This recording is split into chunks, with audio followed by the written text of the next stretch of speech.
ॐ कृशधरी महाचण्डी मुक्तकेशी वलिप्रिये कुलाचार प्रसन्यास्ये नमस्ते शंकरप्रिये घोरदंष्ट्रे कोटराक्षी कीटी शब्द प्रसादिनी घोर घोर रवास्फारे नमस्ते चित्तवासिनी बंधुका पुष्प शंकाशे त्रिपुरे भयनाशिनी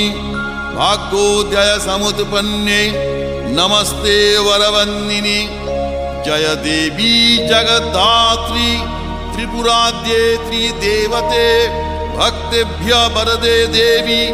महिषग्नि नमोस्तुते घोर विघ्न विनाशाय